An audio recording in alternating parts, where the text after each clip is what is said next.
की मिट्टी और गाय के गोबर का परीक्षण किया, और जब अपने यहाँ कोई विदेशी आता कहीं तो वो अपना परिणाम लिखता है, तो उसने विश्वविद्यालय में किस रजिस्टर में एक परिणाम लिखा कि जिस भारत की मिट्टी में देसी गाय का गोबर मिला दिया जाएगा वो मिट्टी 100 वर्ष तक ऊषा नहीं हो सकती है। गाय के गोबर में ताकत है, देसी गाय के गोबर में यह ताकत है कि जिस मिट्टी में मिला दी जाएगी वो मिट्टी 100 वर्ष तक ऊषा नहीं हो सकती है। कितने बड़े थे भगवान वैज्ञानिक, इसलिए उन्होंने पहले से हमें आपको संदेश दे दिया गोवर्धन पूजन करा के कि अगर भारत कृषि प्रधान देश अपना कल्याण चाहता है तो भारत में गौओं का संरक्षण करे, गौओं का संवर्धन करे। लेकिन आज देख रहे हो लोग दोष सरकारों पर लगा रहे हैं, सरकार गाय का सरकार छोड़ने आई, तुमने दूध पी लिया और डंडा मार के भगा दिया। अरे हम क्या उपदेश करें, जहां लोग अपनी जन्म देने वाली मां को लात मार के भगा देते हो, उनसे हम उम्मीद करें कि ये गाय की पूजा करेंगे? हो सकता है? राम ही मालिक है। अब तो कलकार का ऐसा कुचक्र चला है कि हमने पहले देखा घर बंटता था, जमीन बंटता था, और अब घर जमीन बंटने के साथ बाप महतारी भी बंटते हैं। बंटते मैंने 2 बच्चों को लड़ते देखा और कहा ये बताओ बाप को कौन रखेगा और माँ को कौन रखेगा? बड़ा वाला बोला मम्मी हमारे साथ रहेगी, छोटे वाले कहे तो बाप हमारे संग रहेगी। इसीलिए बेटे पैदा किए गए कि माँ अलग रहे बाप अलग रहे। अच्छा, जहां माँ बाप का बंटवारा हो जाए उन बच्चों से ये उम्मीद की जाए कि गाय की पूजा करेंगे, जबकि 90% देसी गाय के दूध में 90% कैंसर रोधी क्षमता है। जब तक लोगों ने देसी गाय का दूध पिया तब तक अपने हिंदुस्तान में कैंसर भी नहीं हुआ, और जब से लोग पैकेट वाला दूध पीने लगे तब से आप देख रहे हो जहां सुनो वहीं कैंसर, वो बीमारियां हो रही हिंदुस्तान में।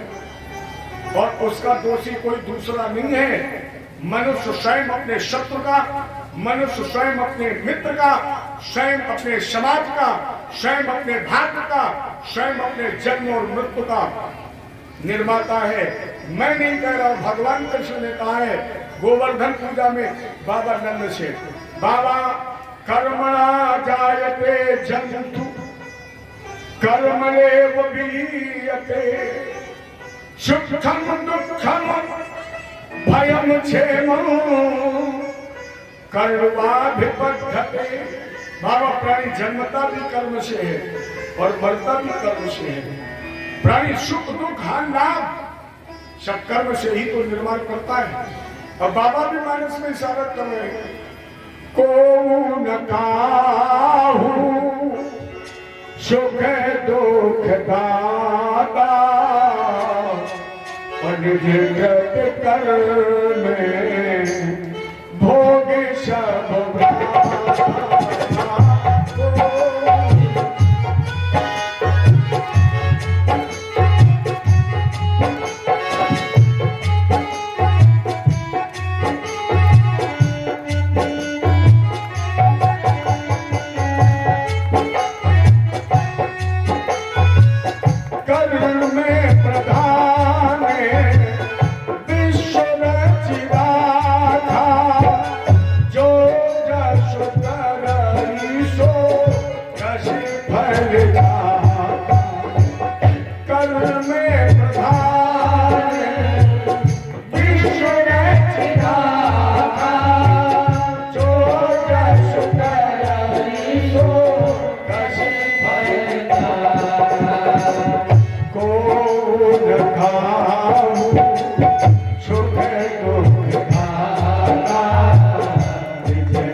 जागा माने शत्रु भविष्य भाग के निर्माता हम स्वयं हैं। इन्हें भगवान ने गोवर्धन पूजन कराने के बाद गो संरक्षण, पर्वतों की सुरक्षा, भगत की सुरक्षा और कर्मों की वृद्धि, इन्हें भगवान ने गोवर्धन पूजन कराया। संदेश दिया कि इंद्रियों को हष्ट पुष्ट रखो। इस जीवन रूपी रथ को चलाने के लिए हमारी हर इंद्री इवा होनी चाहिए। लेकिन देखना इंद्रियों के न घोड़े भागे। मोटरसाइकिल बहुत अच्छी हो, नई आई, पेट्रोल टंकी फुल हो, ड्राइवर आप हो, लेकिन जितना बुद्धिमान ड्राइवर होगा वो गाड़ी चलाने से पहले ब्रेक जरूर चेक कर लेगा। ये निश्चित है, चाहे वो गाड़ी अपनी हो और चाहे दूसरे की हो। जो कुशल ड्राइवर होगा वो गाड़ी चलाने से पहले इमरजेंसी ब्रेक चेक कर लेगा। अर्थात प्यारे, इंद्री के घोड़े जवान तो रहे, हष्ट पुष्ट रहे, युवा रहे, लेकिन ये चले इसके पहले इसका पावर ब्रेक चेक कर लेना। और अगर पावर ब्रेक तुम्हारे हाथ में है तो फिर युवा इंद्रियों के माध्यम से भी तुम कभी पथ विचलित नहीं हो सकते। देखना इंद्रियों के घोड़े भगे और नित्य नए संयमों के, और दुनिया के अंग बाद में चेक करना। सबसे पहले किसे चेक करना? आंख को। इस शरीर में सबसे पहले कौन अंग खराब होता है? आंख। और अगर आंख पर पावर ब्रेक लगा है तो कोई भी इंद्री तुम्हारी भाग नहीं सकती। सबसे पहले खराब होती आंख, और जब आंख खराब होती तो खराब कर देती कान। फिर ना तो अच्छा सुनेगा और ना अच्छा देखेगा। और जब आंख और कान खराब हो गए तब खराब होगा मन, मन से विचार, विचार से काम, और कर्म खराब हो गए तो जिंदगी खराब हो गई, और जीवन खराब हो गया तो मृत्यु खराब हो गई। और जिसकी मृत्यु खराब हो गई, प्यारे समझो उसका सब कुछ खराब हो गया। इसलिए आंख रूपी इंद्री पर जरूर आप संयम का टोला लगाएं। भगवान ने गोवर्धन पूजन के द्वारा ये संदेश दिया। इसके बाद भगवान ने महाराज भगवान पिता रात्रि शब्दों तो फल मलिका वेद शरणों मनश्चक्रे योग आयम उपासना। भगवान कृष्ण ने बंसी बजाई। 3 प्रकार की बंसियां भगवान के पास, सम्मोहनी, आकर्षणी और संजीवनी। भगवान ने सम्मोहनी बंसी बजाई, लेकिन इस श्लोक में भी रहस्य छुपा है, इसीलिए इसका नाम रस है। रसो वैसा, जिसमें रस है, रस माने अमृत। पंच रसाध्यायी माने भगवान कृष्ण की वांग्मयी प्रतिमूर्ति। भागवत भगवान के जो 5 प्राण हैं, प्राण अपान उदान व्यान समान, ये पंच प्राण ही पंच रसाध्यायी है। इसमें रहस्य क्या है? इसी श्लोक में है। पहला रहस्य, भगवान अपिता। कितने बंसी बजाई? जिसका कोई पिता नहीं। पहला रहस्य, भगवान अपिता। भगवान किसे कहते हैं?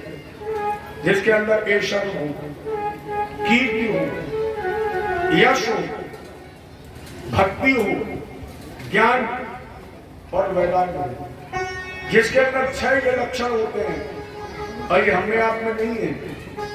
हो सकता है आपके पास यश बहुत हो, श्री ना हो, भक्ति हो, ज्ञान ना हो, लेकिन भगवान के अंदर ये 6 लक्षण है। इसलिए भगवान कहा गया अपिता, जिसका कोई पिता नहीं। पहला रहस्य। इसलिए दूसरा रहस्य बोले भगवान अपिता रात्रि। तारात्रि कौन आते? ये दूसरा रहस्य। वो आते हैं कौन? मास दिवस कर दिवस भाव। मरम न जाने कोई, रत समेत रवि था के मरम न जाने कोई। वो रात में आ गई, ये रहस्य है, इसलिए इसका नाम रास है।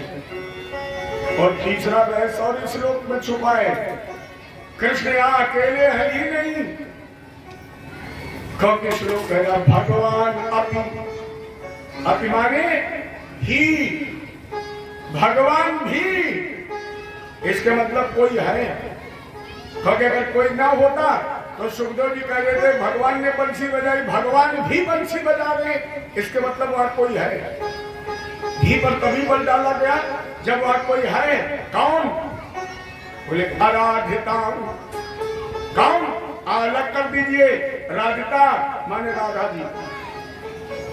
बंसी बजाने में राधा जी कृष्ण की गुरु थी, वैसे भी बड़ी है।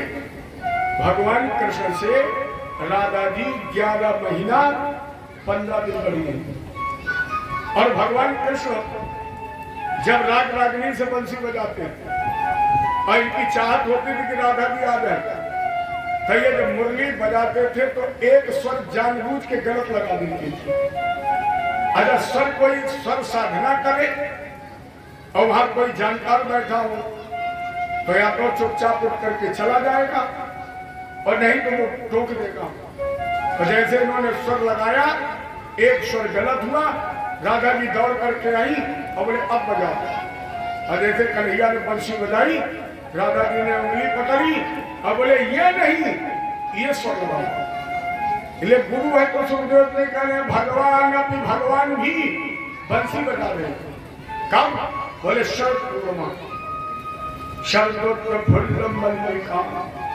एक और रहस्य छुपा है, क्या? बोले योग माया उपासना। आज भगवान ने योग माया का वर्णन किया। क्यों? बोले वीक्षरन्तुम मनश्चक्रे। भगवान ने मन में कामना की, वीक्षरन्तुम मनश्चक्रे योग माया उपासना, कि आज हम गोपियों का रमण करेंगे। ये भगवान ने, अच्छा परमात्मा भी कामना करता है, वो कामना रहित है, लेकिन यहाँ कामना करना यह भी एक रहस्य है, इसलिए तो उसका नाम रास है। और मैं पहले आपसे निवेदन कर चुका, अगर भक्त भगवान को स्मरण कर रहा है ये भक्ति की प्रथम श्रेणी है। अगर भगवान को भक्त बुला रहा है तो ये प्रथम श्रेणी है भक्ति की। लेकिन जब भगवान अपने भक्त को बुलाने लगे, गोपियों को तो पता ही नहीं थी। आज तक गोपियां भगवान से मिलने की प्रतीक्षा करती थी और आज भगवान गोपियों से मिलने की प्रतीक्षा कर रहे हैं। इन्हें वही शिवरी जैसी भक्ति की पराकाष्ठा। गोपियां तो कोई चौका, कोई बर्तन, कोई झाड़ू, कोई गाय, लेकिन भगवान ने सम्मोहनी बंसी होठों पर रखी, सर झुका तो उस मुरली ने गीत गाया। मुरली कहने लगी करी से सम्मोहन शोरहदी रमेशोष्पी विभूषण असुरेशा स्वात्यागी बेबोधो परिब्रह्मा विखेलम अशेषो शेषो वै त्यजति भुव भारम ममगवन विष्णु स्वामी मधुर वाक्यम ददतु मां। वो बंसी क्या गाया? अरे करी से सम्मोहन। इस शिखरणी श्लोक का हिंदी रूपांतर, इस शिखरणी श्लोक का हिंदी रूपांतर भगवान की मुरली ने क्या गाया?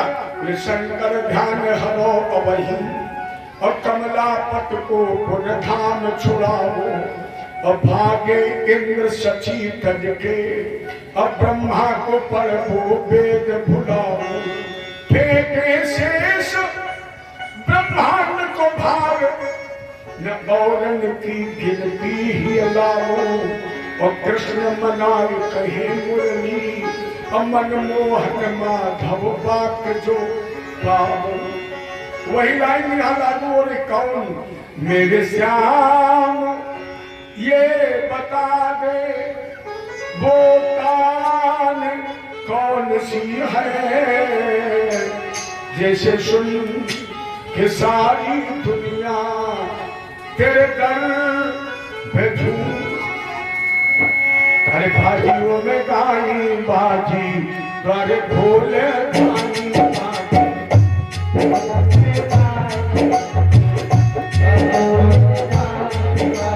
बाजी, ओमे गाई बाजी, द्वारे खोले गाई बाजी, मरक फुलाई बाजी, व्याकुल है आंगन में।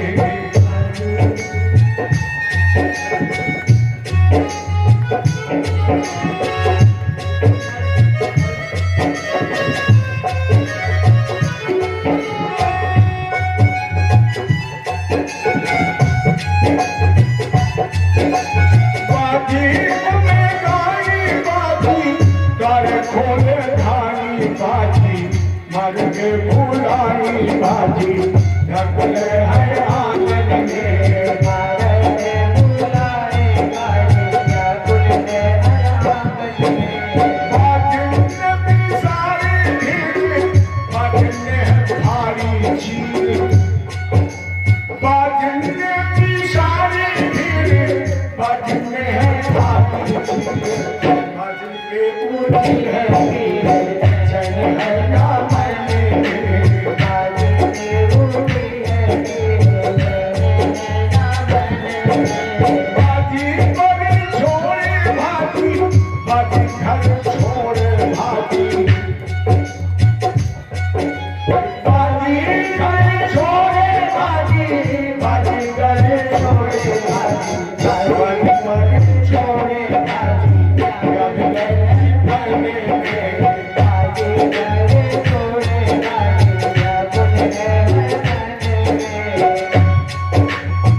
बाजी कहे कहाँ बाजी।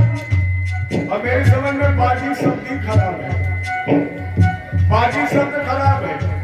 चाहे वो जुआ की बाजी हो, चाहे वो चिलम की बाजी हो। अब तो एक ऐसी बाजी हिंदुस्तान में पैदा हो गई जो घर घर में घुस गई।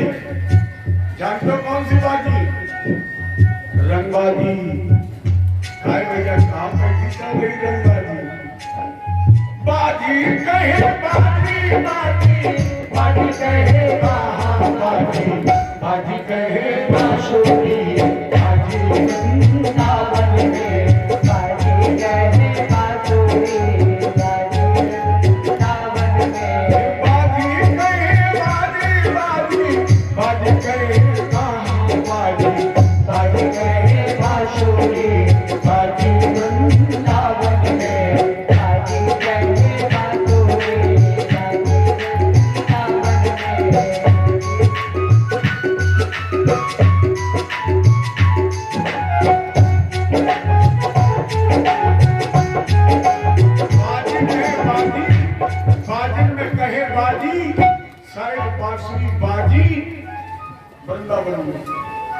अरे जब शिव जैसे कामदेव पे भस्म करने वाले व्यक्ति की समाधि टूट गई तो गोपियां बाकी कौन सी बड़ी बात है? क्योंकि गोपियों का तो एक सिद्धांत, श्याम मन श्याम तन श्याम ही हमारो धन, आठों जाम हमें श्याम ही सो काम है, श्याम गति श्याम मति श्याम ही अमेरो पति। और जिसका रोम रोम ही श्याम है, अगर उसने मुरली की तान सुनकर सब कुछ छोड़ दिया कोई बड़ी बात नहीं है। क्योंकि शिव ने तो समाधि छोड़ दी और अलिया लागा पहन के पहुंच गए। गोपियों ने भगवान को बुलाने के 19 श्लोक गाए। समय बहुत अनुमति नहीं दे रहा है कि मैं प्रसंग को बहुत आगे बढ़ाऊं, या ये कहा जा सकता है कि हिंदुस्तान की संस्कृति में चोरों का बड़ा महत्व है, और फिर हम लोग तो चोर की कथन कहते हैं, और चोर आ जाए इसके बाद चोरी ना हो असंभव है। अब एक घटना नहीं बताएंगे हम आपको। कल चोर की कथा हुई तो दुनिया की चोरी हो तो ठीक है, हमारी चोरी हो जाए तो ठीक है, हमें बिटिया की भी चोरी हो गई, वो तो अच्छी का बात रही, तो चल के लौट आई। अब क्या कहिए, आप लोग समझ गए होंगे। गई एक बाबा सीताधर करे आरती कर रहे तो पीछे उन्हें ओम जय जगदीश हरे गाया, अब बढ़िया जोड़ी देखी, उसी में पैर डाला तो उसने कहा हम तुम्हारे नहीं हैं। मैं नहीं कहता, मैंने बाबा से सुना है, सीताधर बाबा से।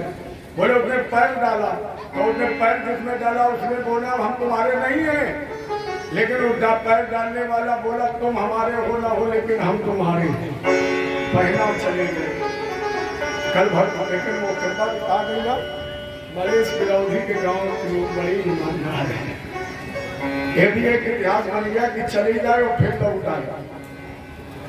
जय जय श्री। आइए पुस्तक। तो जब चोर की कथा हम लोग कहते हैं और हिंदुस्तान की मुख्य आदत चोरी करने की है, अब एक कानपुर वाले चोरी न करें हो ही नहीं सकता है। हम भी आपके सामने चोरी कर रहे हैं, और चाहिए समझ लो कि अब तो हमें कार्यक्रम अगला मिल गया, जब आप कीधर सबको सुना देंगे तो अगली बार क्या सुनोगे, उसके लिए भी कुछ चुराना है।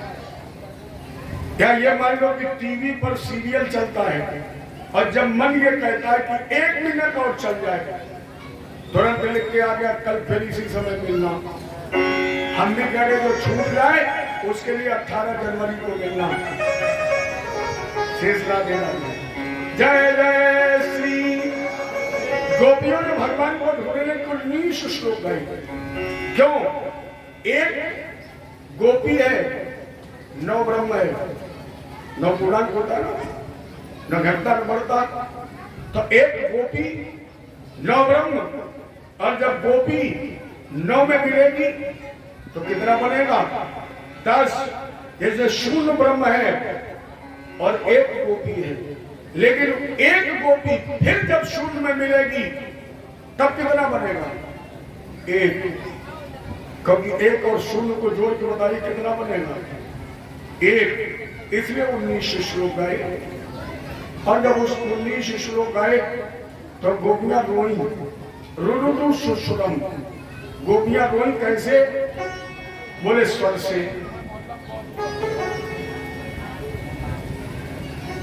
क्या हो गया? तुम्हारा रूप चोरी हो गया। अपने अपने पर्स और संभाल के रखो।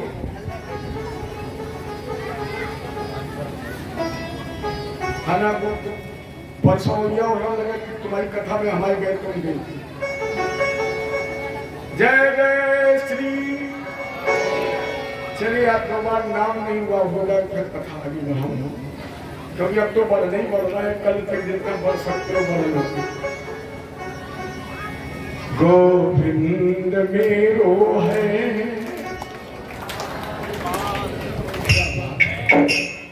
आप लोग फर्स्ट डिवीजन नहीं, मन तो ये कहता है कि आपको डिस्टिंक्शन देकर पास कर दो। कल तक मुझे कहना पड़ता था, तो आज तो आप लोगों ने अपने आप लोगों की अपेक्षा हमारी माताएं अच्छी हैं।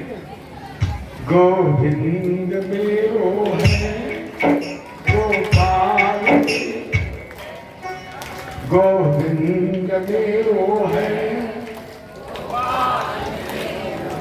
खाए भैया हमारी नाक कटाई खाम खाम, हमारी तो कटी गई, नहीं बची कल तक और कट जाएगी। नाक मत समझना, न सोचो पंडित जी की नाक कट गई। नाक नहीं कटी, 7 दिन की कथा में 6 दिन कथा कट गई। अब कल और कट जाएगी, लेकिन तुम्हें तो ही रहने, अपनी तो न कटवाओ। गालो इतना अच्छा, ये लट गई तो फिर कटी रहेगी। अरे इनसे तो थोड़ा, यहाँ तो शेर बनो, हमने कहा कि घर में शेर मत बनना, यहाँ शेर बनो, क्योंकि घर में शेर बने नहीं कि दुर्गा जी ने सवारी। यहाँ मौका है, यहाँ तो शेर बन लो, और यहाँ ना बने यहाँ भी शेर बने, सियार बने रहे। चिंता मत करो, हम तुम्हारे साथ हैं। ये बन के शेर गाओ और कहो, अरे गोविंद मेरो है, गोपाल मेरो है,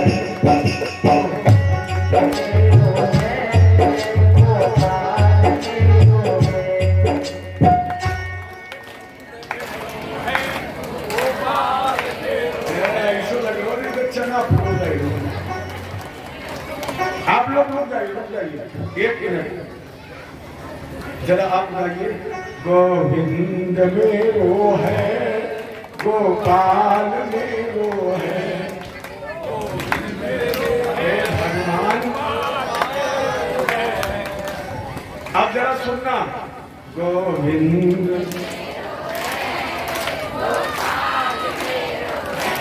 बताओ ईमानदारी कटी की नहीं करती? अरे चलो अच्छा, दूसरी तारीख और एक बार और गा लो। अब की समझ, अंतिम में समझ गए तो सब समझ गए। बहन जी, गोविंद मेरो है, गोपाल मेरो है, गोविंद मेरो है, गोपाल है। 3 मिनट बाद तो इंजन स्टार्ट हो पाता। और इधर आप देखना, गोविंद।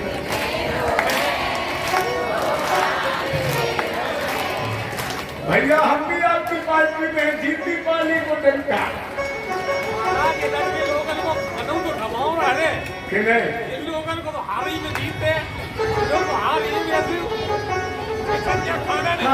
कुछ चली तो यहाँ कहीं जो खाना खाने। अरे इन्हें तो बनाना है, मेहनत करनी है, तुम्हें तो बनाई खाने हैं। लेकिन यहाँ हमने गारंटी ली कि आज शेर बनो, हमारी जिम्मेदारी है। तुम ही होशियार बन रहे तो बताओ हम क्या। अरे गोविंद मेरो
डिटेंशन में पास।